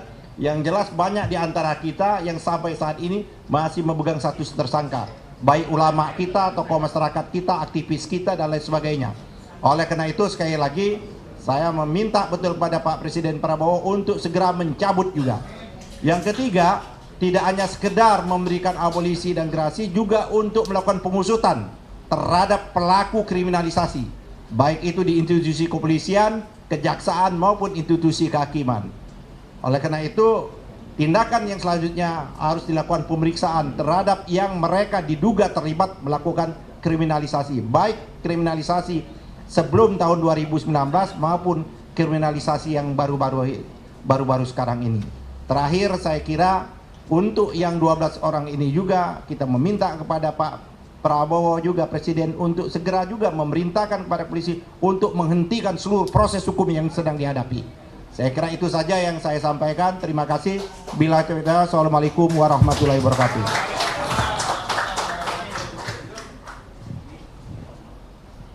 Terima kasih Bang Ahmad Yani. Sebelum ke Bang Rizal Fadila, ada info yang patut kita syukuri. Pertama, breaking news ya, sebentar ya. Di Kumparan itu ada berita kejaksaan bakal eksekusi Sylvester Matunya terkait fitnah JK. Ya, itu. Terus ada berita lagi di Teropong News, Kasipidum Kejari Jaksel janji panggil terpidana Sylvester Matutina. Ya, itu ya intinya mau dieksekusi, tapi tetap sebelum benar-benar masuk penjara, jadi kita tidak akan diam ya. Baik, kepada Bang Rizal Fadilah kami persilakan. Terima kasih. Assalamualaikum warahmatullahi wabarakatuh. Pak Petrus Celestianus, koordinator tim litigasi, Pak Ahmad Hozinuddin, koordinator tim non litigasi, para advokat, tim advokasi anti kriminalisasi akademisi dan aktivis serta para perjuangan kebenaran, kejujuran, keadilan yang hadir pada saat ini, baik mama maupun media yang saya hormati dan insya Allah diberkahi Allah Subhanahu wa Ta'ala. Yang pertama, ini adalah memang suasana perang. Beberapa waktu yang lalu kita adakan deklarasi perang semesta, gitu ya. Perang semesta antara mereka yang berada di jalur kebenaran, kejujuran, keadilan, dan mereka yang berada dalam kecurangan, keculasan, dan kezaliman, gitu ya, kebohongan. Perang kita sekarang perang hukum, dan dalam perang hukum ini sudah ada tanda-tanda kemenangan dari kelompok kebenaran, kejujuran, keadilan. Apa yang disampaikan tadi oleh Ustadz Hozinuddin tentang breaking news, ya kan, yaitu Sylvester akan segera diplester. Itu tanda-tanda kemenangan kita, karena itu adalah bagian perjuangan kita. Kemudian ini akan berlanjut terus, gitu, proses pemenangan ini, insya Allah, ya. Dari apa?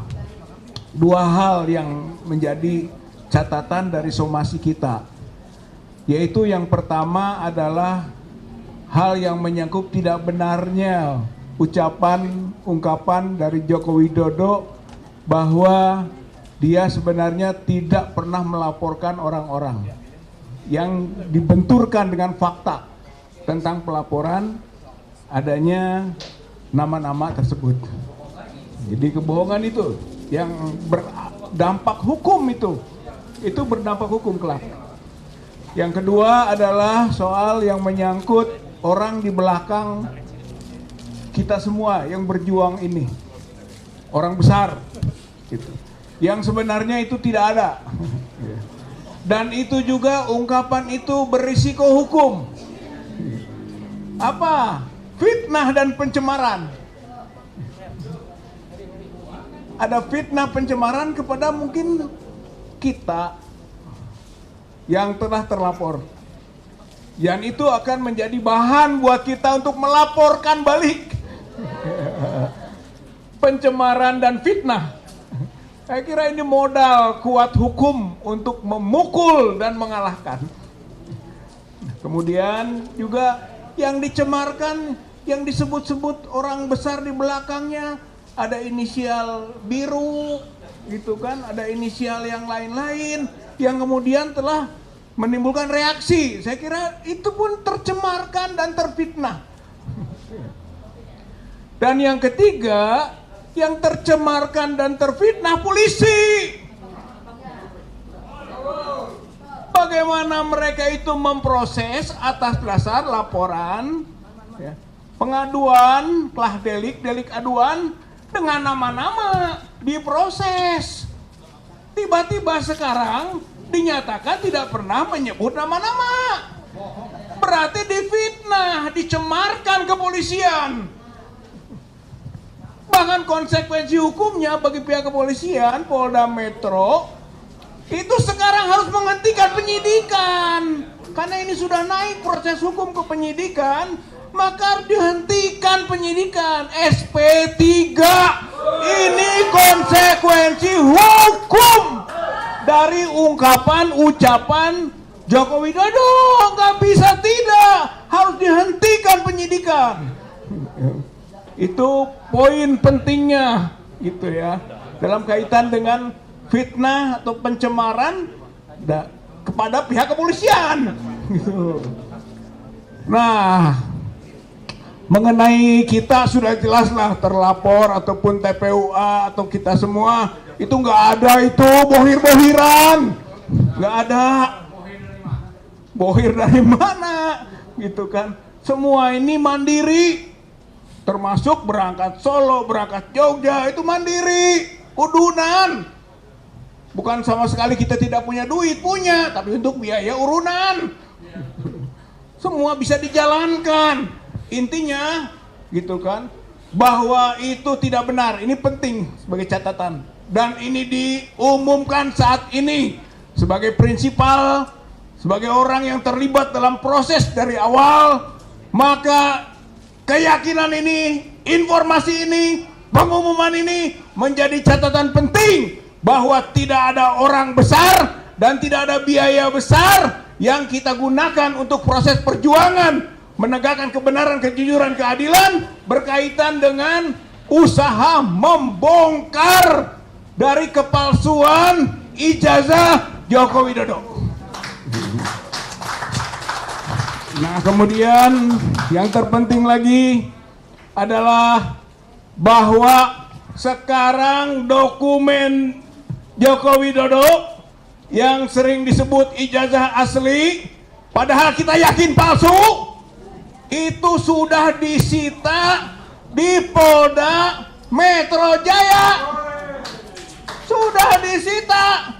Berarti langkah berikutnya uji forensik di laboratorium forensik Polda Metro Jaya secara terbuka. Karena perjuangan kita bukan perjuangan kelompok, bukan perjuangan segelintir orang, apalagi pribadi, tapi perjuangan mewakili publik, mewakili rakyat, mewakili masyarakat. Oleh karena itu, kita tuntut dokumen yang sudah disita oleh Polda Metro Jaya, hayo uji bersama, dan itu terbuka. Ini penting karena kasus ijazah palsu Joko Widodo bukan kasus kecil. Ini kasus besar. Ini kasus menyangkut kepentingan umum dan kasus yang bisa menjadi penipuan terhadap rakyat, masyarakat, bangsa dan negara ini. Karena Joko Widodo seorang presiden, seorang gubernur dulunya, seorang wali kota, artinya bukan orang biasa. Dia telah menipu rakyat Indonesia. Oleh karena itu kondisi khusus ini buktikan dengan buka uji forensik, laboratorium forensik di Polda Metro Jaya, sehingga masyarakat bisa melihat bahwa tuduhan kita bukan main-main. Kita yakin kalau dibuka itu terbukti ijazah Joko Widodo, skripsi Joko Widodo itu palsu. Saya kira ini modal utama kita. Dan berikutnya, apa yang sudah dilakukan di Bareskrim, yang juga melakukan, kita yakin itu manipulasi informasi dengan menghentikan penyelidikan, maka harus dilanjutkan penyelidikan. Joko Widodo harus sampai kepada tersangka, lalu dibawa ke kejaksaan, kejaksaan nanti masuk ke pengadilan. Jokowi lah sebenarnya pelaku kriminal itu, bukan kita, bukan. Kita ini dikriminalisasi. Joko Widodo.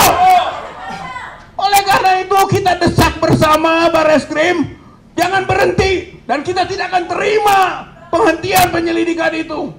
Kita akan terus berjuang agar Joko Widodo sebagai pelaku kriminal, dia dilanjutkan prosesnya sampai ke ruang pengadilan. Saya kira inilah upaya kita. Di situ akan kita buktikan perang hukum kita, kita yang menang. Perang hukum kita, Joko Widodo yang kalah. Mereka yang menipu, yang gemar mengeles, yang gemar berbohong adalah penjahat hakiki dalam kondisi seperti ini.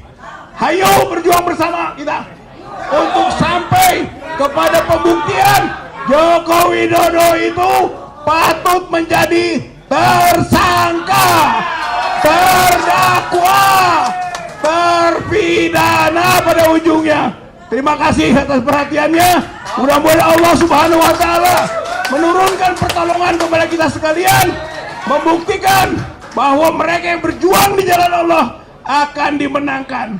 Waladina jahadu fina lanahdiyanahum subulana. Barang siapa yang berjuang di jalan kami, kami akan beri pertolongan dan buka jalan-jalan kebenarannya. Terima kasih. Assalamualaikum warahmatullahi wabarakatuh. Waalaikumsalam warahmatullahi wabarakatuh. Sebentar, saya kutip isi berita dan penting untuk saya sampaikan. Dengarkan baik-baik ya. Kejaksaan bakal eksekusi Sylvester Matutina terkait kasus fitnah JK. Ketua Umum Solidaritas Merah Putih Sylvester Matutina disebut akan segera dieksekusi oleh Kejaksaan Negeri Jakarta Selatan. Eksekusi ini terkait putusan pidana yang dijatuhkan terhadapnya terkait kasus fitnah terhadap Wapres ke-10 dan 12 RI Yusuf Kala. Kutipannya begini, informasi dari pihak Kejari Jakarta Selatan hari ini diundang yang bersangkutan, kata Kapus Penkum Kejagung Anang Supriyatna kepada wartawan Senin 4 Agustus. Anang menambahkan eksekusi akan dilangsungkan hari ini. Dia menyebut pihaknya akan melakukan upaya paksa untuk menjalankan eksekusi tersebut. Kalau dia nggak datang, ya silakan aja, kita harus eksekusi, ujarnya. Nah, ada ungkapan yang menyatakan orang tidak akan bisa bersyukur dengan hal yang besar kalau tidak mensyukuri hal yang kecil. Jadi, Bang Rizal, kita syukuri dulu eksekusi Sylvester Matutina. Habis itu orang besar di balik Sylvester Matutina yang akan dieksekusi. Baik, sebelum ditutup ternyata ada permintaan sebelum ke Bang Azam, ada Bang Herman Kadir mau menyampaikan. Bang Herman, ya. Bismillahirrahmanirrahim. Assalamualaikum warahmatullahi wabarakatuh. Pertama, saya menyatakan bahwa dengan diberikannya abolisi kepada Tom Lembong, ini satu hal yang luar biasa dalam penegakan hukum kita. Karena kami ini adalah tim hukum Anies Baswedan ketika pemilu tahun lalu. Kami untuk mengawal Anies itu sampai 1.500 lawyer kami kerahkan. Anies itu mau dikriminalisasi terus dari dulu sama rejim Jokowi ini, sampai tidak terbukti. Ya. Nah inilah akhirnya Tom Lembong yang bisa dikriminalisasi. Alhamdulillah Tom Lembong akhirnya bebas juga. Ini kami puji syukur pada Allah Subhanahu wa Ta'ala bahwa Presiden Prabowo mengerti tentang ini. Artinya abolisi ini beliau dihapuskan dari segala tindakan hukum. Dia tidak bersalah. Mana ada orang tidak menerima uang korupsi dipidana gitu. Ini jelas kriminalisasi menurut saya. Padahal kebijakan itu dari presidennya sendiri. Presidennya sendiri tidak apa-apa, tenang-tenang saja. Nah inilah, sekali lagi saya menyatakan bahwa dengan bebasnya Tom Lembong ini satu hal yang luar biasa menurut saya. Yang kedua, Presiden Prabowo harus berani. Banyak sekali aset-aset negara ini yang telah dirampok oleh rejimnya Jokowi ini melalui oligarkinya. Hutan kita jutaan hektar telah dirampok. Dengan gampangnya dia, siapa yang mau hari ini tanah saya kasih. Coba, dengan gampangnya dia memberikan leluasa untuk mengelola aset tanah negara ini dengan segampang-gampangnya.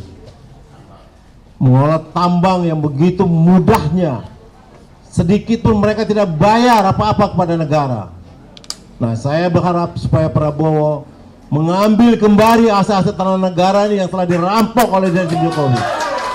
Itu jutaan hektar itu harus diambil kembali itu untuk membayar utang-utang negara, terutama kebun sawit, tambang-tambang nikel.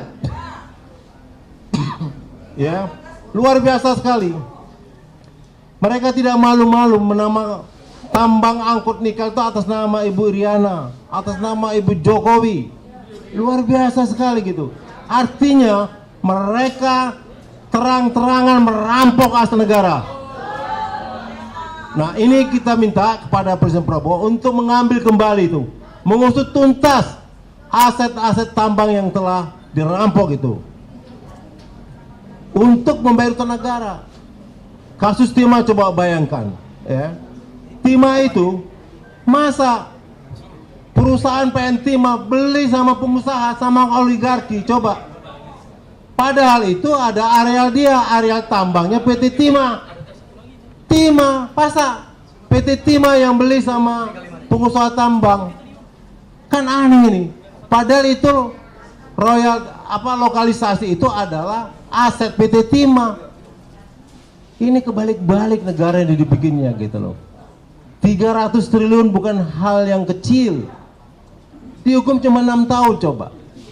Kita minta kepada Presiden Prabowo untuk mengambil kembali aset-aset tambang Timah itu kepada negara. Biar bisa bayar utang negara. Negara ini banyak sekali utangnya kepada. Jadi itu kita minta sekali.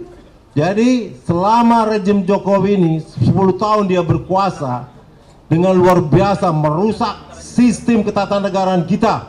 Coba, anak kemarin sore bisa jadi wapres atas putusan MK. Coba, dan tidak malu-malu gitu loh. Nggak malu dia mencalonkan anaknya yang masih bego gitu untuk jadi calon wapres. Ini saya pertanyakan ini. Ijazah SMA-nya tuh tidak jelas. Ya, bahasa kursus di Singapura disamakan dengan ijazah oleh dikti perguruan tinggi kita. Aneh itu menurut saya. Orang tidak tamat SMA, menurut Dr. Tipa dia tidak tamat SMA menurut Dr. Tipa. Kok punya ijazah SMA yang dikeluarkan oleh dikti setara dengan SMA. Coba. Nah, ini perlu diusut tuntas lagi. Jadi artinya saya mohon kepada saudara Bapak Presiden Prabowo yang terhormat, yang dulu pernah dizoliminnya, bahkan Prabowo itu dibilang mau mendirikan negara Islam katanya dulu. Karena dia dulu ke orang Islam. Bayangin, ini fitnahnya luar biasa sekarang. Sekarang beliau udah jadi presiden. Ya. Artinya apa? Diambil kembali itu aset-aset negara. Dirobak kembali sistem ketatanegaraan negara kita. Tidak boleh lagi itu. Ya. Wapres itu harus umur 40 tahun, nggak boleh di bawah 40 tahun itu wapres itu. Harus. Kedua memang harus cerdas. Harus cerdas wapres itu. Jangan pelangak-pelongo, memalukan bangsa kita. Memalukan sekali kita. Ya, kita ingin ya. Saya pernah dengar tuh dialog antara Jokowi dengan Donald Trump. Pakai bahasa Inggris. What do you mean, kata Donald Trump. Aku nggak ngerti apa maksud kau nih katanya. Sampai kayak gitu berkali-kali. Artinya memang kemampuan ya. Orang lulusan UGM itu, saya ini UGM juga, walaupun S2, TOEFL saya dites 550. Kalau nggak tuh nggak lulus, gitu loh. Untuk SMA kuliah itu harus 450 TOEFL-nya. Lah kalau mau bahasa Inggrisnya kayak itu gimana? Gue bilang, saya masih meragukan itu ijazah S1-nya. Terima kasih. Wassalamualaikum warahmatullahi wabarakatuh.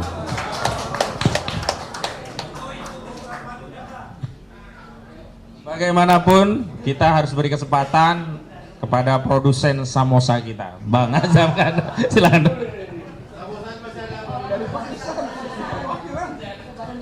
Terima kasih. Assalamualaikum warahmatullahi wabarakatuh. Rekan-rekan yang terhormat semua di sini yang hadir.